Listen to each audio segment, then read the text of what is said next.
7th at Pure Casino. Pure entertainment, pure action, and pure imagination.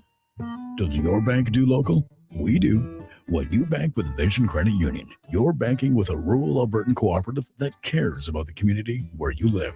There's no question. We actively support our rural communities at the local level through charitable donations, volunteerism, local team and event sponsorships, and by returning millions in profit shares to our members every year. Does your bank do that? We do local. Bank with Vision Credit Union. VisionCU.ca. Caesars is Alberta's anytime, anywhere sportsbook. Stay in the action with your favorite teams and players. Whether you're camping, kayaking, or catching a show this summer, bet wherever you are, whenever you want. Plus, Caesars Sportsbook offers fast payouts and flex parlays, a new way to keep your bet alive even if a pick misses. Download the Caesars Sportsbook app today. Must be 18 or older and physically present in Alberta to gamble. Must be 21 or older to use Caesars Sportsbook. If gambling is affecting your mental health or well-being, 211 Alberta is here to help. Call or text 211 or visit ab.211.ca. Standard message and data rates may apply. Please play responsibly. It might have been scraped by the snowblower, dented while door crashing, or crunched at the company Christmas party. At some point over the winter, your car was damaged, and it's been hiding under a coat of winter grime. Then come and see Robertson Body Works. We can take care of the damage and the dirt. This week only, call and book a repair and get a complete auto detailing absolutely free. But you have to book your appointment before the week is up. Go to robertsonbodyworks.com. I'm Tim Robertson, and I fix cars. Recently, our company softball team lost a big game by 1 run. Then Dale tried to console us with the quote, "Winning isn't everything." Well, Dale and I are very different. I get early payout from Bet365. If my team goes up big, I get paid out instantly, even if they blow the lead later. Sound familiar, Dale? Thanks, Bet365.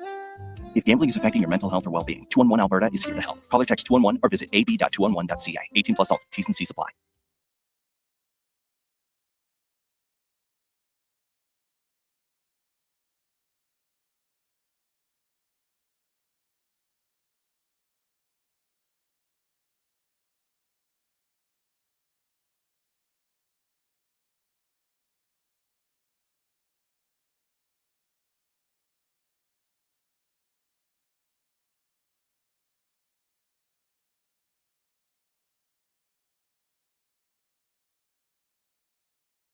The Frenzy with Halley and Douglas, tag team champions of sports know-it-alls on Sports 1440, presented by Wilhauk Beef Jerky.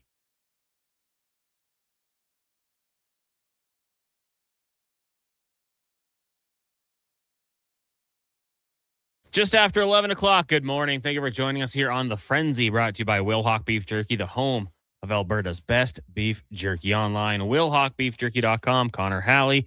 Got Donovan Paulson and Josh Fenwick with you here in the Sports 1440 studios, taking a look around the sporting world. Of course, doing our usual thing. You can always reach us 1-833-401-1440. Email Connor at sports1440.ca if you'd like. Josh, don't bother them. You can just send the emails to me, and if you got questions for those guys, I'll forward them on. Connor at sports1440.ca. Lots to get to on the show today. Of course, we're going to continue our NFL preview. Going to head out to Carolina, talk some Panthers. The Panthers already lost a player, Nick Scorton, yesterday, tearing his ACL, done for the season. We love the NFL, but my goodness, it can be extremely disappointing at times. And we'll talk to Julian about that. Obviously, Chuba Hubbard. What can he do this upcoming season? That division is really up for grabs. 3 teams last year went 8-9. Panthers ended up winning. They've got some really nice pieces. They spent some money. We'll see what happens with the Panthers. Keep pounding. Also on this show, of course, we'll do 3 rounds with Josh Fenwick. He's got some fun questions for you. I will say today, there's a uniform question. So you'd be doing yourself a favor to watch the program today if you can. Sports 1440 AM on YouTube. You can also find us on Facebook, Instagram, Twitch. That's all of them. But that's probably the best way to do so. And it's going to be a lot of fun. Donovan Paulson here. Good morning, DP. How you doing? Pretty good. It was my first time, I guess, filling in with Tommy here. So it was a little adjustment, but it was a nice tweak. No more of those old man stories that I've heard for 7, 8, 9, 10 times. It was nice. It was fun. It was a good one. We're having a great fun morning. Now some people are trying to bum us out, But hey, it's been a fun morning, and Tater is going wild over there in the corner. He dropped something. I don't know what it was. It was noisy. He has had this funky little grin on his face all morning, and he's just, it's like an evil grin. And I don't know what he's going to do next, but Tater's having some fun. We all should be. It's a Friday. Everyone should be happy. Despite on the frenzy, sometimes we talk about Fed Up Friday.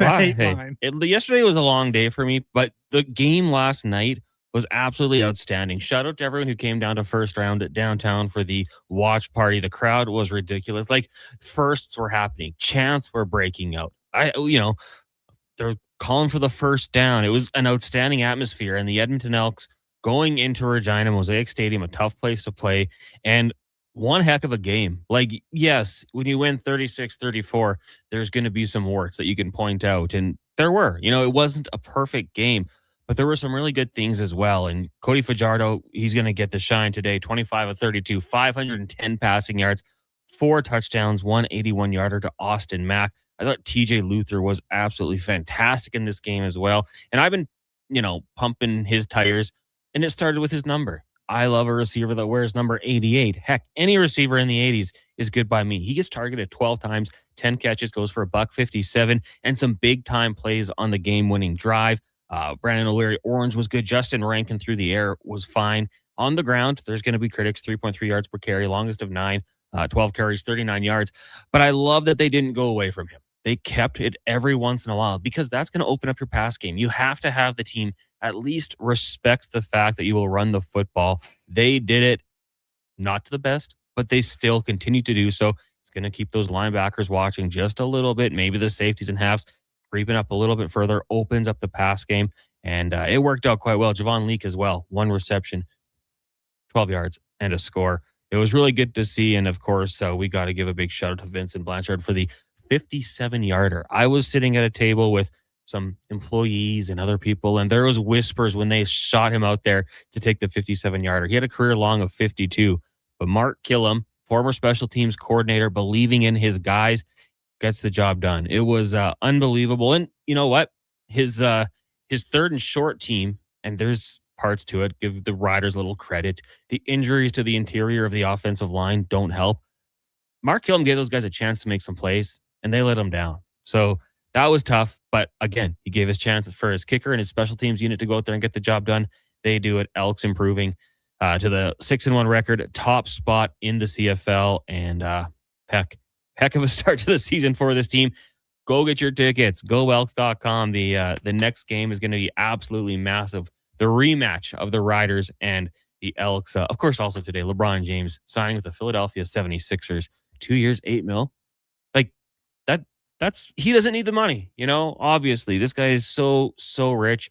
He'll be an owner once he's done his playing days and become a billionaire for sure. But very cool for him to go to the Philadelphia 76ers. The Raptors may have Kawhi. He's back in the East. It's going to be a fun basketball season for sure. Boys, why don't we get into 3 rounds with Josh Fenwick? Want to ring the bell? All right. Ding, ding.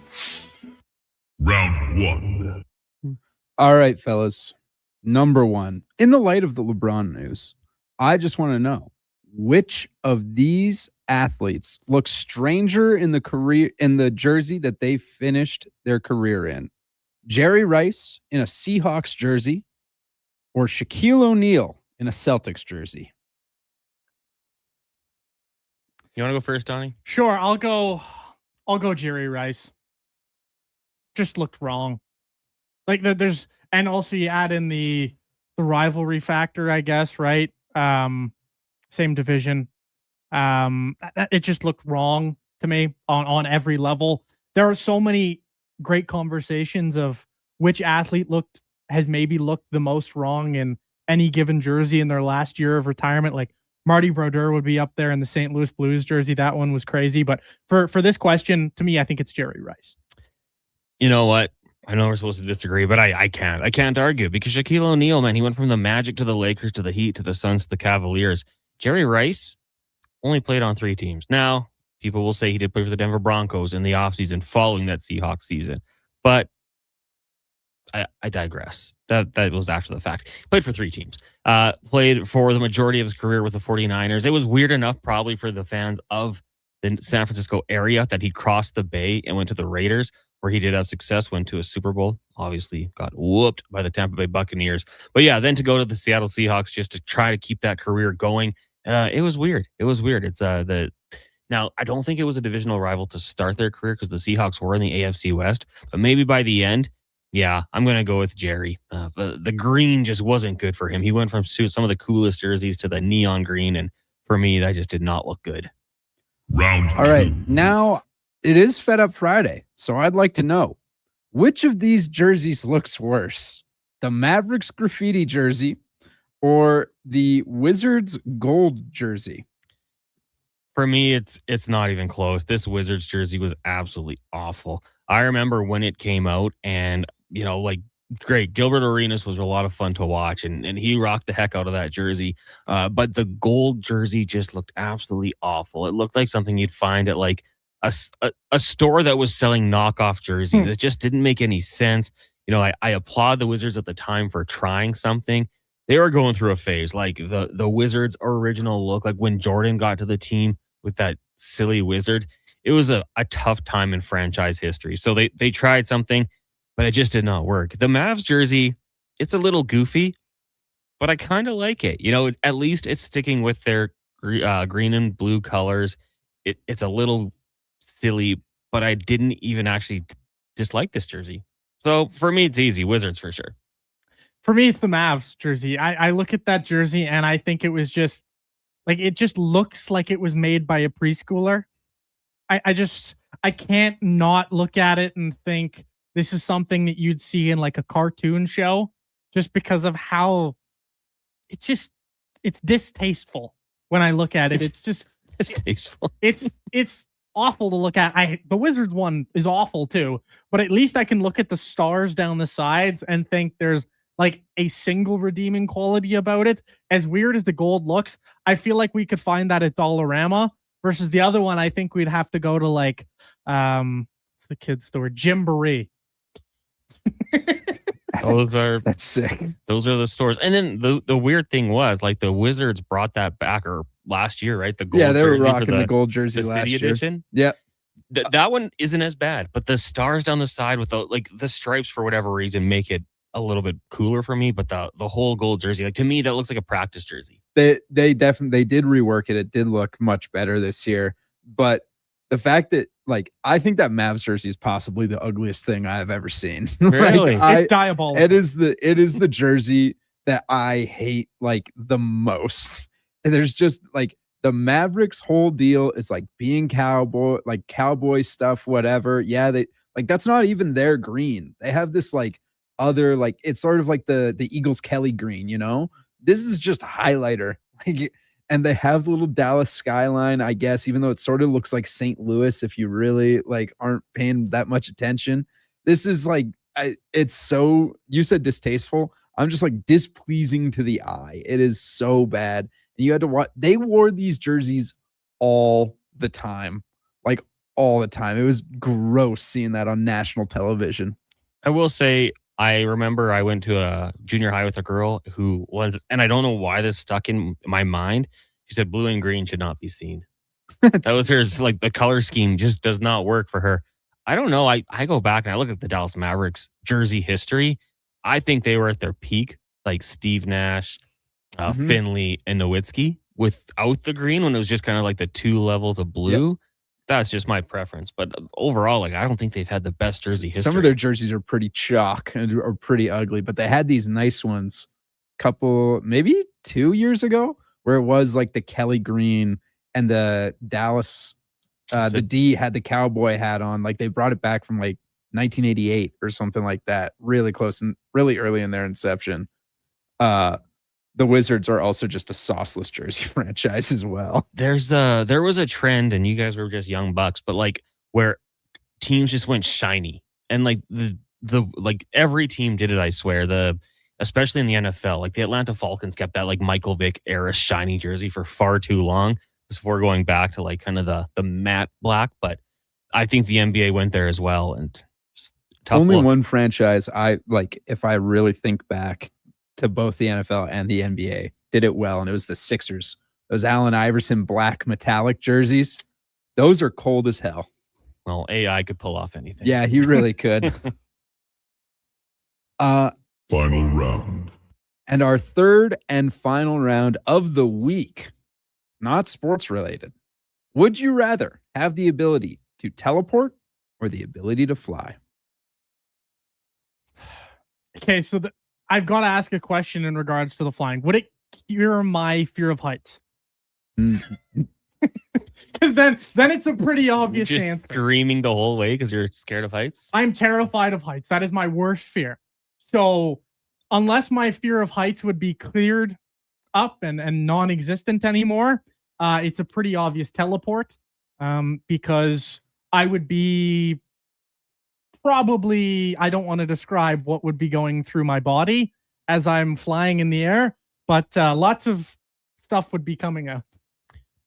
That's fair. I will say, I mean, I have said openly on 5 questions, like teleporting would be outstanding just because like you said, if you don't want to fly, you just go somewhere. Like I don't want to drive and go through traffic to get to first round on a Thursday night. I'm there. That being said, I feel like you'd be pretty cool to fly. Like, and assuming I'm good at flying and I don't have to like flap my arms like I'm just shooting. No, man, like you're like Superman. Yeah, like you'd see some pretty cool things. You do have to teach yourself how to fly. You're not the human To be bird. clear, Superman taught himself to fly. he might have just had it like bred into his brain It's like or the whatever. Spider-Man process. Exactly. Okay. You have to figure out, like Spider-Man had to figure out how to climb on walls and stuff Yeah. like that. But then he got pretty good at it. You're gonna have to learn how to, contract the right muscles and things to really keep control. But eventually, you'll get there. Like I think it'd be awesome. Teleporting's cool, but like I could fly ahead, I suppose, and tell people like traffic problems or storms coming in. Can I fly fast? Superhuman Yeah, speed? I'm Okay. not gonna be like, oh yeah, if you fly faster than 60 miles an hour or whatever, your skin rips off your body. When Like, you start to, you might if you crash. you can fly as fast as Superman. I do not care. Yeah, I think I might lean that way. I think that'd be pretty cool just to go see some things, fly over the Grand Canyon. I think that'd be all right. So both are cool, but I'll lean flying today. Good questions, Josh. Good questions. Thanks. Good questions. Glad we could go out on the week like this. The thing we'll say again, if you ever have any ones you want to throw in here, Josh at sports1440.ca, he'll take your recommendations, especially for sports ones. Now you can always throw in that kind of random Friday throw in the one as random well. ones, But whatever. They'll make their way into the Friday edition because they are only 3 questions. But give me whatever you want to hear Connor and whoever's sitting behind the producer's chair debate about. whomever it may be.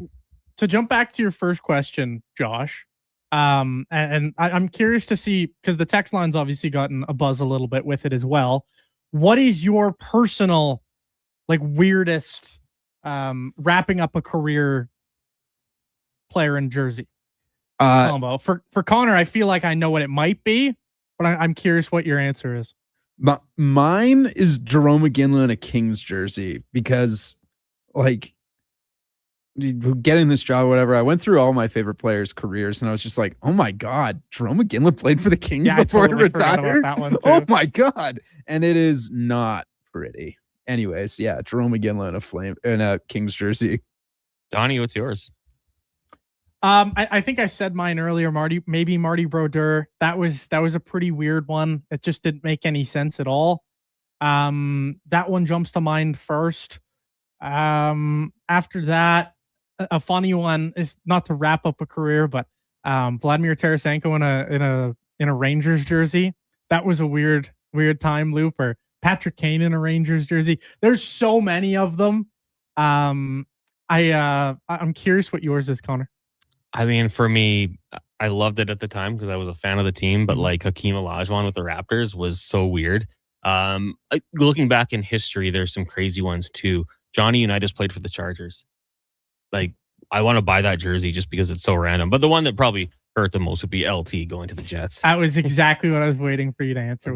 Yeah, that one I was pained by that one. Yeah, I figured that would be your answer, but there's a lot of good ones. There is truly an infinite amount of answers. We got Grant Fuhr in a Flames jersey, flying in on the text line from many a people. Patty Smeed in the Flames jersey. Lesnar in a Vikings jersey. When Jerome McGinley retired, I had a post. I'm showing you. Congratulations to Jerome McGinley. And I posted a picture with the Bruins, Penguins, Avs, and Kings. Flames fans like, come on, man. Come on. What about another interesting one is Shady McCoy at his last couple of stops. I know he won Super Bowls, but it was Bucks and Chiefs. Those are wrong. He won, but I don't think he was contributing too much. He basically did nothing. But so that I think that also one of the things that adds to the weirdness factor with some of these ones is if the guys didn't contribute and they were barely ever on the field or on the ice or were just bad or were just washed at the end of their career, it also adds like insult to injury to how weird those swaps were. Like for him especially, where he like barely played. If you look at his Bucks Super Bowl, like he barely touched the field. Yeah, but he got his ring. That guy did enough with the Eagles and then also the Bills. Mm-hmm. He did his work, so I'm glad. We got Cam Tate emailing me. If I may chime in, what'd you have here? Oh, I got to go back to the email. Larry Robinson with the LA Kings. That's the one that stands out to Tater. That's a good one. Let's quickly look him up. How many years was he playing with Montreal? Career statistics. A long time. He went to the Kings for 3 seasons, though. There you go. All right. Okay, we got to take a break here. When we come back, more texts. You can keep these rolling in here. Doug Wade is a Kane. Modano is a Red Wing. Smitty with the Kings. Navarro Bowman with the Raiders. Messier and Sundin as Canucks. Yeah, Dave, that's a good one. Messier and Sundin with the Canucks was a weird one. Up next, we'll continue our NFL training camp preview. Julian Council going to join us from Carolina, host of Locked On Panthers. It is The Frenzy, brought to you by Will Hawk Beef Jerky. Beer League Slow Pitch. It's an Alberta summer tradition. I got shortstop. I'll take pitcher. Yeah, I'm just here for the dugout snacks. When you're playing on the field, you need serious fuel. And there's only one MVP. Will Hawk Beef Jerky. Load up on Alberta's best beef jerky and hit a home run with the team. It's the perfect snack for your summer sports. Will Hawk Beef Jerky, because you can't have summer fun with salad. Only available in Leduc. At GS Construction, people grow with the company. 50 years of experience doesn't live in a binder on a shelf. It lives in our people at every level, passed down on every site. Many of us started with a shovel in our hands and built whole careers here. The work is honest. The company's been around since 1974. So if it all sounds good to you and you want to grow with us, GS Construction is currently looking for experienced pipe layers and topmen. No shovel required. Visit gsconstruction.ca today. Not sure what wheels fit your vehicle? Evolve Wheels and Tires gives you honest advice from enthusiasts who know fitment inside and out. Whether it's your truck, SUV, or sports car, they have you covered. Evolve Wheels and Tires, Edmonton's premium wheel specialists. Evolve your ride. Evolve your experience. Thinking of growing your business? In partnership with Prairie's Can, the Alberta Chambers of Commerce is helping businesses explore new opportunities, new markets, and build connections through organized trade missions across Canada. Find the right mission for you at abchamber.ca/trade missions. Alberta, this one's for you. Around here, trust takes a few winters. It's why players have known Jackpot City since 1998. Home to hundreds of exciting casino games, live dealer action, and new adventures waiting to be discovered. Jackpot City, nothing beats the original. Please play responsibly, 18 years or older, Alberta only. If gambling is affecting your mental health or well-being, 211 Alberta is here to help. Call or text 211 or visit ab.211.ca.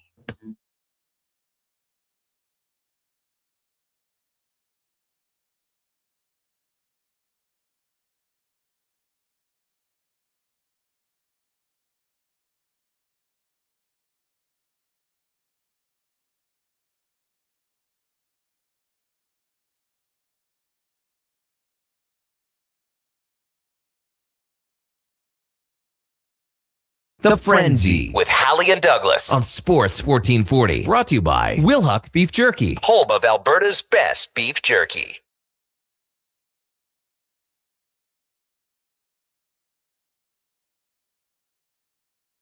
Welcome back. It is The Frenzy here on Sports 1440.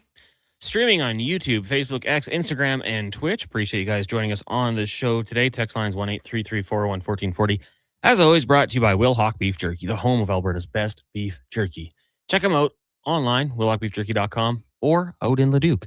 Connor Halley, Donovan Paulson, Josh Fenwick with you here in the Sports 1440 studio with Cam Tate hanging out as well. Right now, we're going to continue our look around the NFL. This segment brought to you by Elks Nation. Check out the new website, elksnation.ca. Articles, podcasts, and more, breaking down the green and gold, the most in-depth WE football coverage online. elksnation.ca as we head out to Carolina. We're joined by the host of Locked On Panthers, Julian Council. Julian, good afternoon. How are you doing today? Doing great, guys. Never been on the radio in Alberta, so glad to cross off yet another province. Thanks for having me on. Yeah, we appreciate you doing this. And the previous segment, we were just talking about players, long time with one team going to another team and it looking weird. For me, a Chargers fan, LaDainian Tomlinson obviously pops to mind with the Jets. You've been covering the Panthers. Is there a Panther who left Carolina and you just kind of had a sick taste in your mouth seeing them in another uniform? Cam Newton, for sure, when he went to the Patriots. That was weird.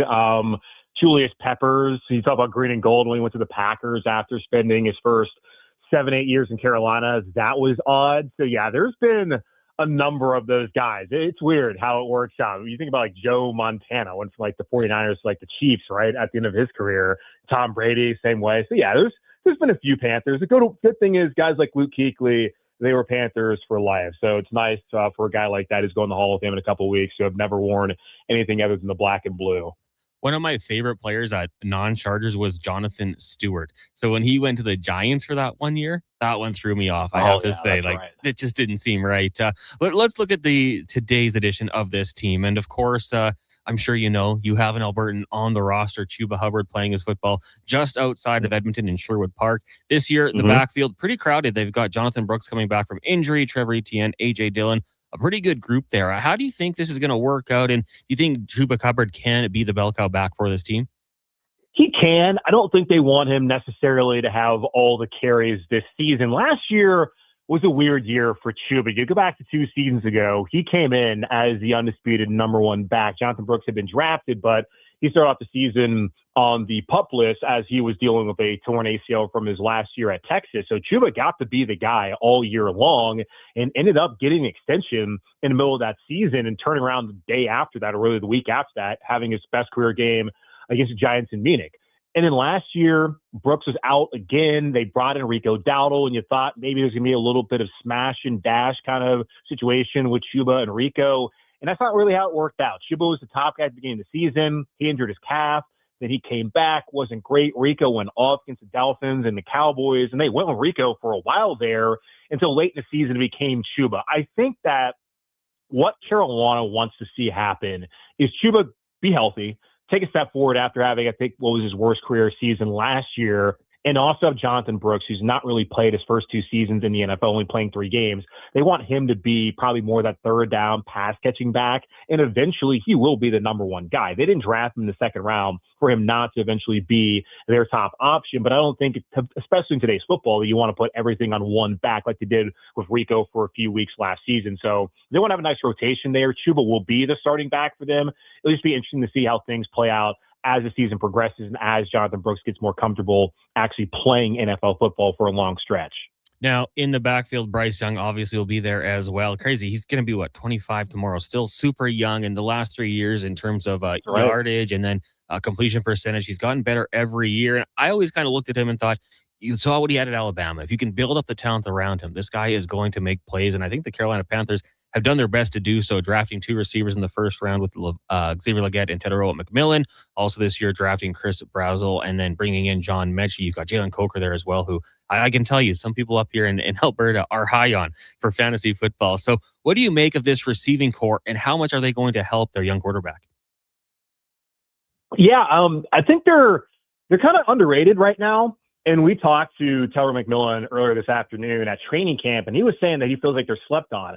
I don't know if they're being slept on just yet, as if you look at it, especially last season, T-Mac was the only receiver from week 1 all the way to that wild card round game against the Rams that Bryce could rely on, as Jalen Coker, who you're high on, a lot of people down here are high on as well, as he got that extension this offseason. He missed a good portion of last year with a quad injury. He's had to deal with that the last 2 years. If he can stay healthy, as we saw in that playoff game against the Rams, he can be a dude for them. And then they have two in T-Mac and in Coker who they can be relied upon. And then it comes down to XL. It'll be interesting to see because he was a first-round pick. Yes, Carolina could have waited and got them at in the second round the next day if they wanted to do that. They traded up to get the fifth-year option and all of that, and he really has not impressed so far. Now, fortunate for him, taking Chris Brazel in the third round, which is higher than Carolina thought, lower than Carolina thought they're going to be able to get him, as was shown by their in-house production that they put on YouTube a few months ago. It will be interesting to see if Brazel can really push XL. Right now, Xavier's out there as a third option. They still believe in him. They did not move on from him after this offseason, which I think was the right decision for the organization and the investment they put into him. But if he can finally have things click and bring that speed and physicality that he had at South Carolina, then you have a really nice young trio with a guy like Brazel who really moves fluid, had a great catch yesterday over Mike Jackson, one of their stud corners. And I saw things from him that I haven't seen from receiver on this roster over the last couple of years. So he can be that jump ball, that deep ball threat they desperately need. So I see the potential there as far as proven talent. Only really T-Mac has shown it through a 17-game regular season that he can be healthy and he can make those plays on a week-in, week-out basis. Hey, Julian. Julian Council, of course, from the Locked On Network covering the Panthers. To kind of double up here and go over to Bryce Young again, what does he have to do to kind of earn that long-term extension? Because I know that is kind of a question is, what does have to happen for him this season to get that big deal?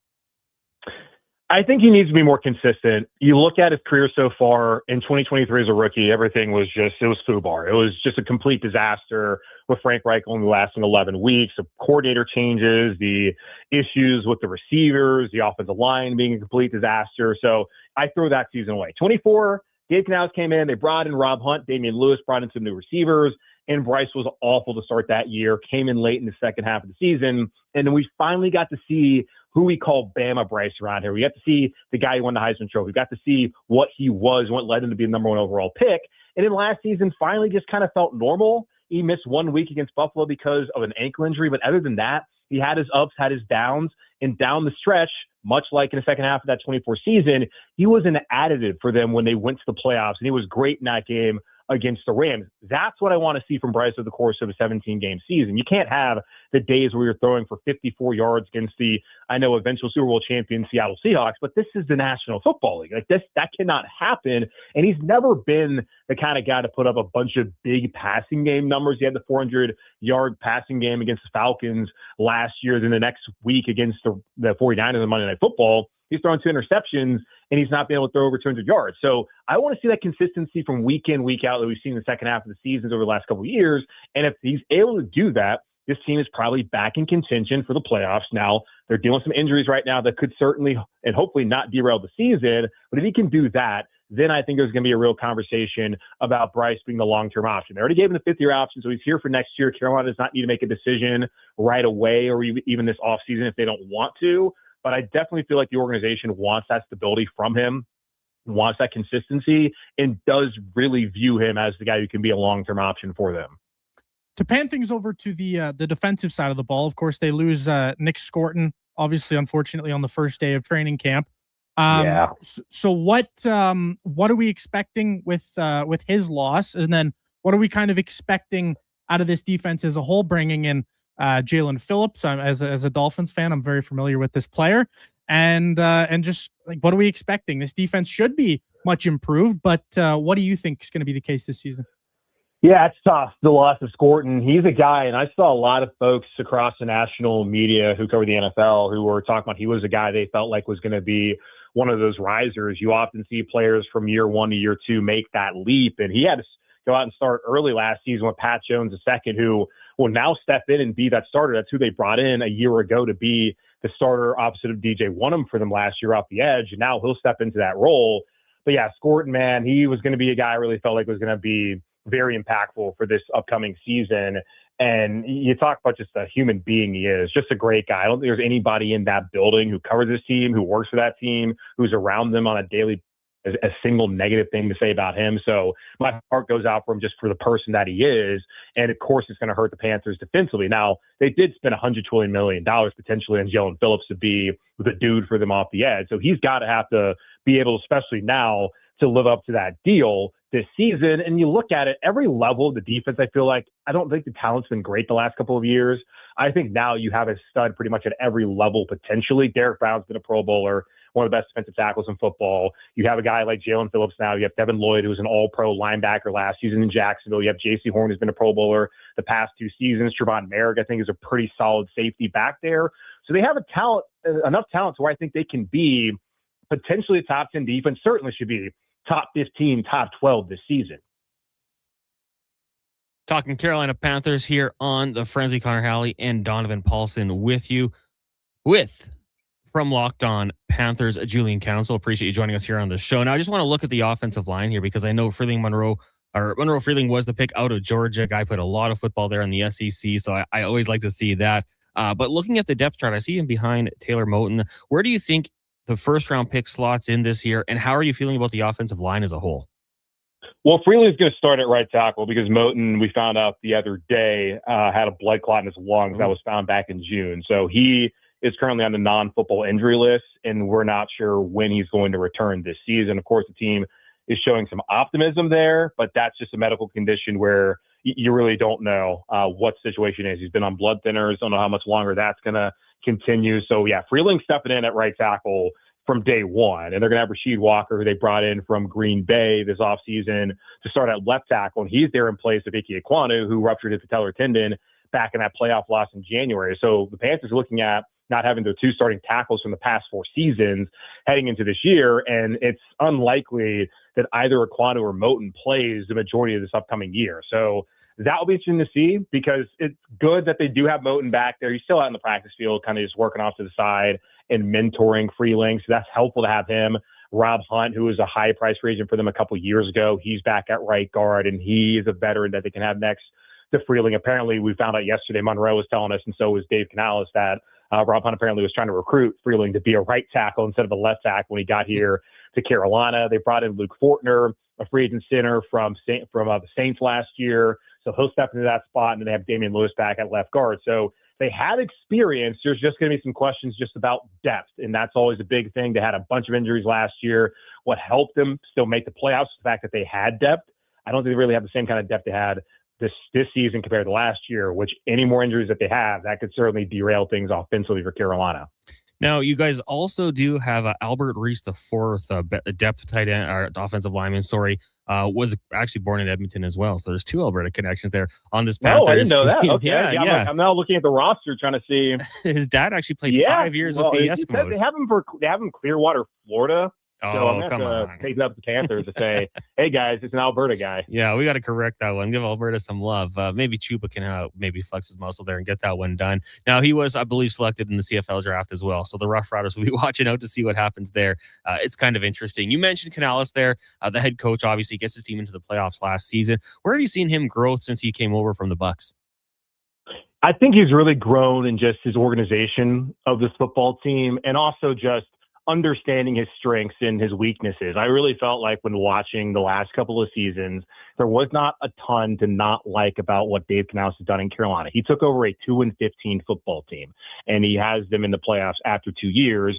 And now there's a lot of expectations heading into his 3rd season. Like, he's done a tremendous job in instilling his culture and what he wants his organization to look like moving forward. The one problem I had was him as a play caller. You look across the NFC in particular, he is not Sean McVay. Not a lot of guys are, but he's not ever going to be Sean McVay. He's never going to be Kyle Shanahan. He's not going to be Kevin O'Connell. He's not going to be Ben Johnson. He was not going to be that kind of play caller who was going to really elevate what they had offensively. So for him to take a step back, look in the mirror and realize, okay, I don't need to be handling both head coaching duties and play calling duties. I'm going to hand it over to my right-hand man, my OC, Brad Idzik. I felt like that was a great move by him. Also bringing in Darrell Bevel, who has a wealth of experience in Seattle as an OC, also down in Miami, Jacksonville, other stops. to be able to at least help mentor and bring fresh ideas after he spent the past 4 seasons under Mike McDaniel in that Shanahan offense down with the Dolphins. I think he's made a lot of smart decisions as far as his personnel hires and also understanding what he does well and what he also may not do as well and what's beneficial for the team. So I really appreciate it about him. So, Julian, before we let you go here, the NFC South could not be more competitive. Last year, 3 teams, 8-9. The Panthers win the division despite losing a couple games to wrap up the regular season. The Saints, we'll wait and see. How do you think this division plays out this year? Yeah, your guess is good as mine, guys. I don't know. I do think that the biggest thing for me in the second half of the last season in NFC South that stood out is the development of Tyler Shuck and really him showing that, okay, he can play at this level. So I think New Orleans, they brought some pretty good pieces around him this offseason. It'll be interesting defensively how they're able to handle things. Guys like DeMario Davis are gone. They brought back Cam Jordan. So I think the Saints are going to probably be right back around. You would think that 8-win mark, and they take a further step forward. We'll see. Atlanta, God knows with the Falcons, what they're trying to accomplish at any point in time. So I don't think they're really that big of a threat, but who knows? Maybe Tua figures it out under Cam Stefanski. And I think Tampa, they fell apart last season. I still look at them. I think they probably have the most talent in this division, but Carolina's really up the ante this offseason. So I really feel like it's Carolina or Tampa with a team like New Orleans who could sneak up and find a way, to come up there and win the division this year. Yeah, but it's pretty wide open. We'll see. I think 9 wins may be all you need. Who knows? Maybe even 8 again to win this division. It's going to be awesome. I cannot wait to get this all going again. Julian, thanks so much for your time today. Appreciate it. And hopefully we can get you on again during the regular season. Yeah, anytime, guys. Appreciate you all. There you go. Julian Council joining us, host of Locked on Panthers. Give him a follow on X at Julian Council. Yeah, it's a funny division. We kind of said you could probably pull the names out of a hat, and you might be right. Like, this division is just competitive. You never really know. Then you throw in injuries. It's going to complicate things. Who would you be backing this year? Who do you think? Who would you give the slight edge? And by slight edge, I think it's like razor thin. I think I went Panthers, Bucks, Falcons, Saints. How about you? Man, I look at the Panthers schedule and I think obviously like that playoffs made their schedule a little bit harder than it was last year. Schedule. So I am going to go back to the Bucks up top the division, and then I'm probably going to go Falcons and then Panthers. I just think that schedule is going to kill them. Yeah. Hey, I mean, and it's fair, but I like that the Panthers, knowing that division, went out, spent some money on that defense. You've already invested in the offense, and we'll see how it plays out. But probably I would raise an eyebrow if you had the Saints winning the division, but they could. Like, the other teams could all falter like this. It could happen. So we'll have to wait and see. A couple more texts here I'd rolled in just about teams with weird jerseys or players playing for weird cities, franchises. Luke in Cowtown says Yager with the Capitals was very weird. But for me, Yager with anyone's believable. Like, you could tell me he played for the Oilers, and did he? No. I mean, he played Penguins, Caps, Rangers, HC Balzano, Avangard Omsk. Did I say the Flyers, Stars, Bruins, Devils, Panthers, Flames? Guy's been everywhere. So that one less for me, just because of his track record of moving around. We had Gretzky with the Blues from Jeff. Just seen Bronx somehow. Yeah, that one wasn't cool. Liked him with the Rangers, though. Good jersey.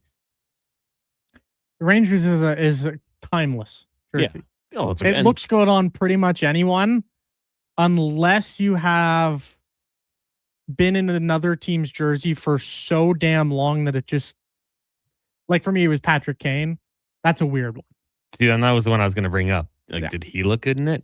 Probably still did. He did, but it was just too weird. And it was too short a time that it was just a flash in the pan kind of random memory. Yeah.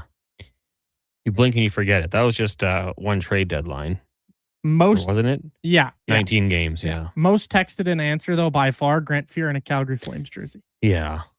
He had a few weird ones, too. His Leafs, I believe, as well. Yeah, he had Leafs in there. He had Sabres, I think, too. Never would have known Sabres. I think he had Sabres in there. There's some weird guy.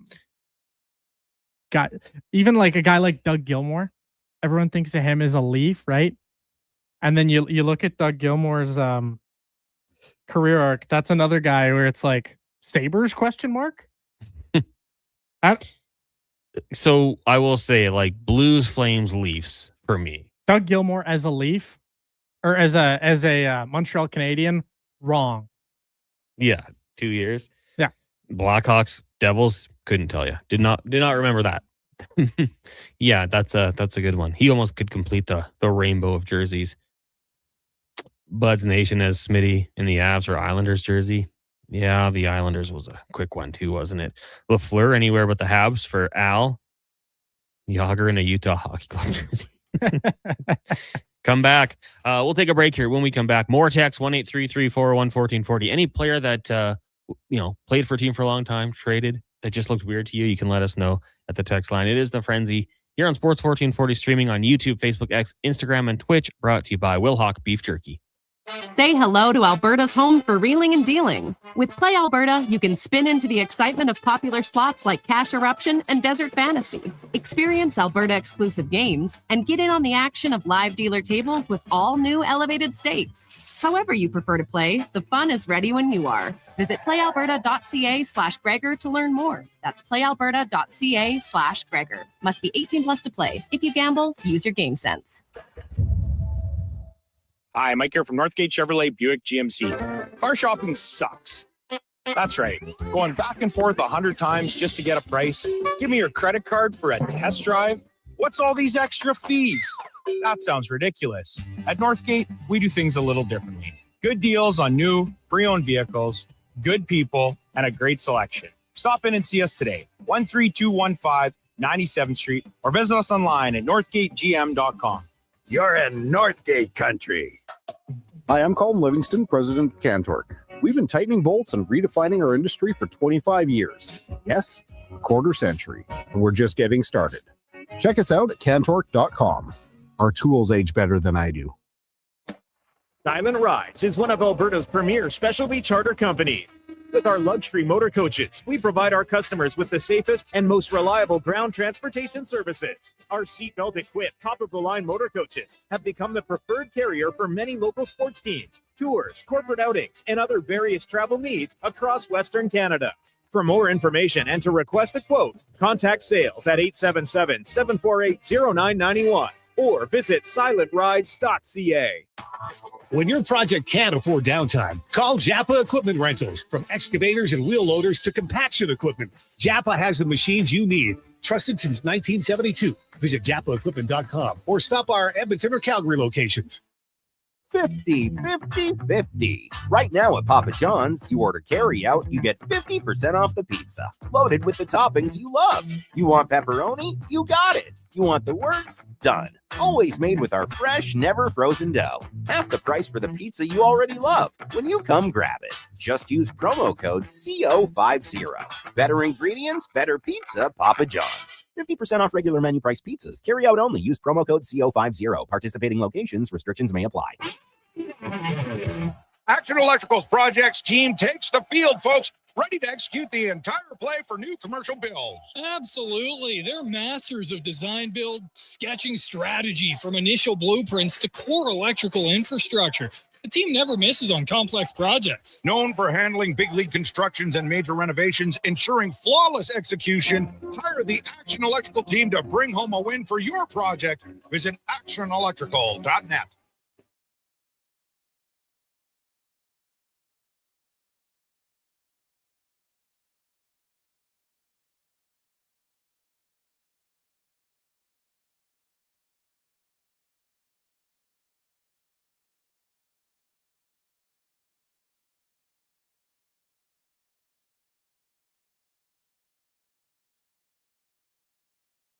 Because 60 minutes is just about enough. The Frenzy with Halley and Douglas on Sports 1440. Presented by Wilhauk Beef Jerky.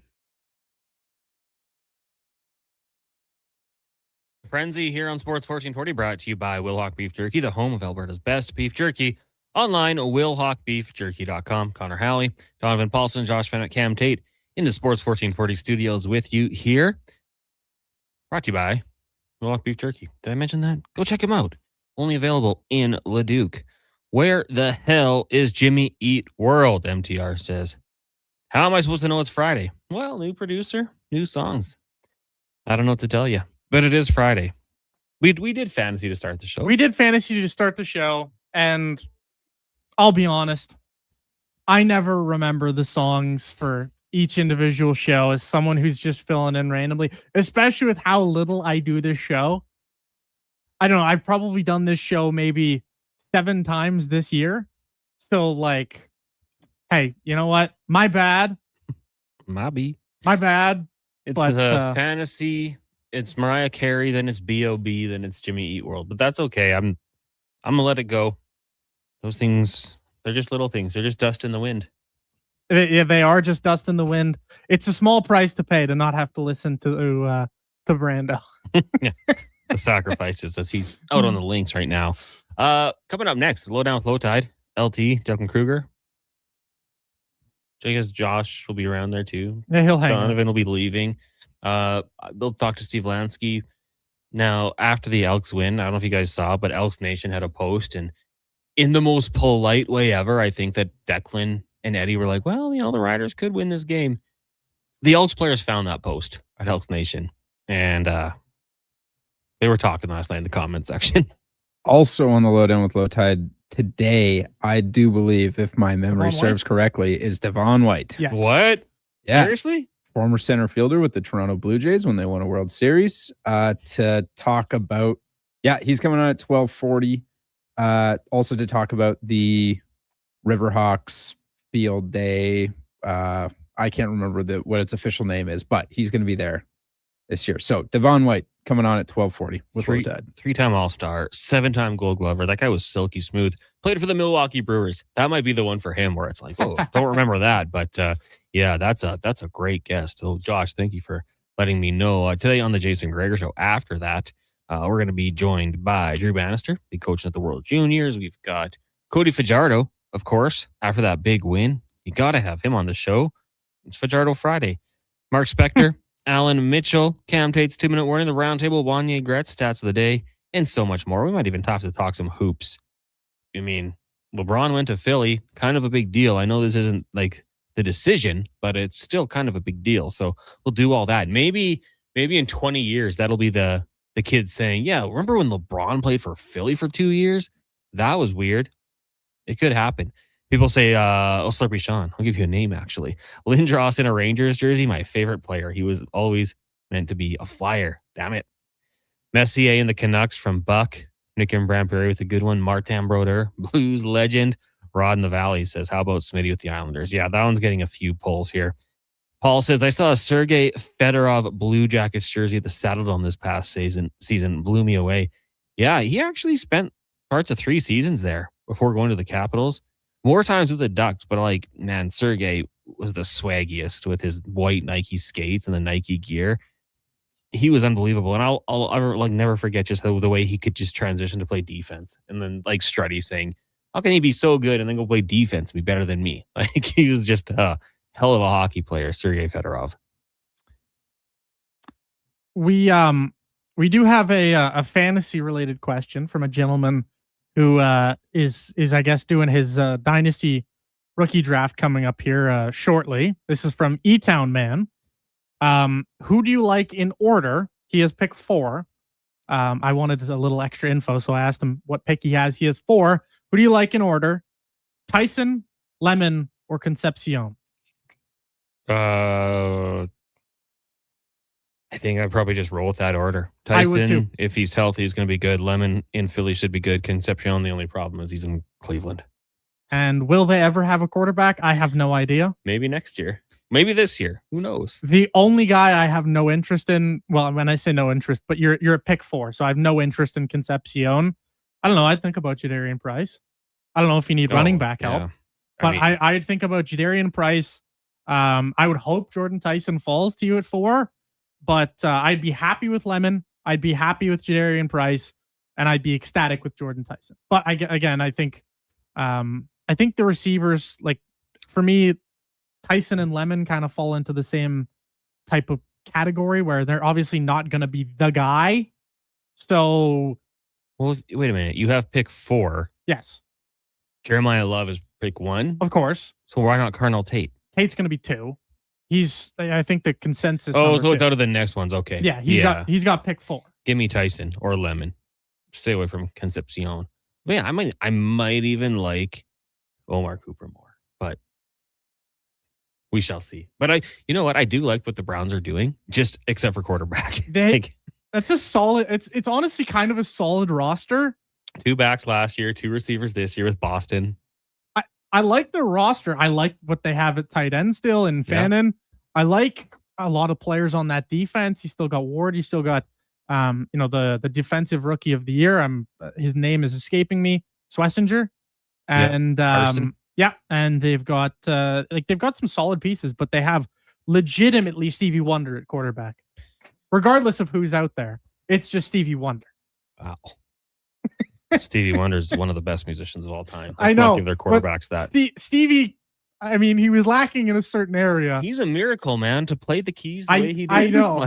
I know. Being blind? But don't ever insult Stevie. Basically, what I'm saying is they have Donovan Paulson at quarterback. Their quarterbacks, I don't know what they're seeing out there. So I don't know. I'm going to transition to this one. Oh, Brett from Stoney says, "You just ruined my weekend, Donovan." Hope you feel good about that. On the flip side, MTR says, "I'm a big Donovan guy, so it's all good." Thank you, MTR and Brett from Stoney. I'm so sorry I ruined your weekend. Oops. How about the big hurt in the powder blue Jays jersey that looked 2 times too small?